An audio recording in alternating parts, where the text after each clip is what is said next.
people in our lifetime. Only a few leave a mark. But as one Maryland Heights woman found, some of those people simply refuse to be forgotten. She says she's been stalked by a stranger. Investigative reporter PJ Rendawa finds out why the courts, police, even judges haven't been able to protect her. In high school, Paula Frey had it all. Looks, friends, a future full of possibilities.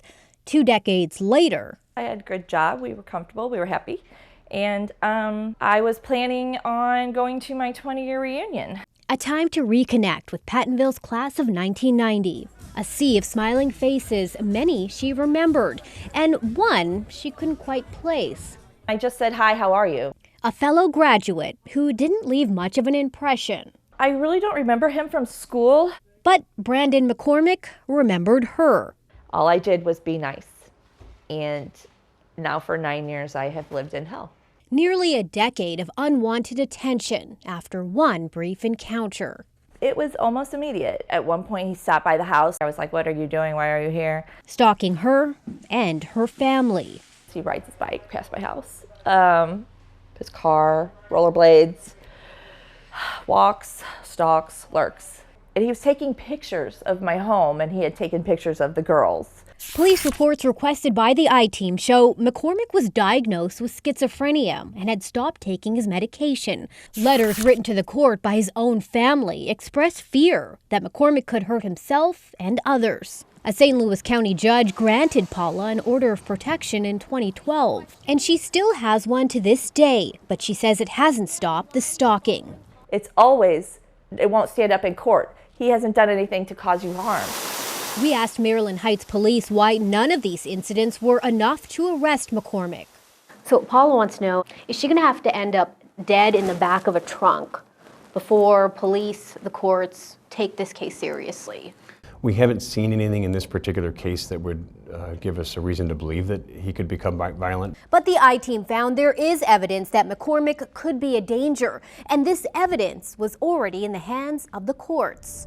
Over the past 2 years, McCormick was writing dozens of letters to the judges overseeing Paula's protection orders. McCormick admits to hearing voices lurking outside Paula's home, and most shocking, claims to have molested his own young relatives. To know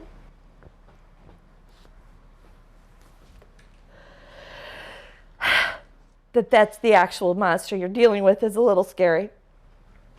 It's a little scary. Paula didn't know about the letters until an attorney requested her case file. Why did the judge never tell Paula or tell the police about what was in these letters or the fact they even existed? All I can tell you is that the Supreme Court rules preclude judges from considering any communications from one side because they have to remain neutral. The judges never read the letters, and neither did police.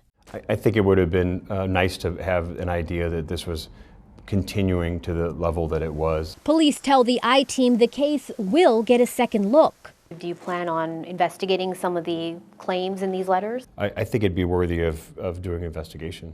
Yeah. Encouraged but not convinced, Paula fears McCormick will never be held accountable. Anything that he does, he has a defense, and it's insanity. Her life never truly her own. I don't understand why, in the last 9 years, it has always been, he has to do something to physically harm me or my daughter for anyone to listen. Well, Paula isn't the only one who says she's been stalked by McCormick. Another classmate filed for an order of protection against him after that same high school reunion. A judge also recently ordered McCormick to wear an electronic monitoring bracelet. PJ, this has been going on for 9 years. She said he, in all different ways, goes by the house. So how has she dealt with this? And she said the girl, so I assume she has daughters at home. Yeah, she does have children. So she's had to move multiple times, and her daughter's only 13 years old. So she's had to deal with this for most of her life and look over her shoulder. Luckily, with that electronic monitoring bracelet, it's giving them a little bit of hope that they can get back to a normal life. All right, PJ, thank you. Have some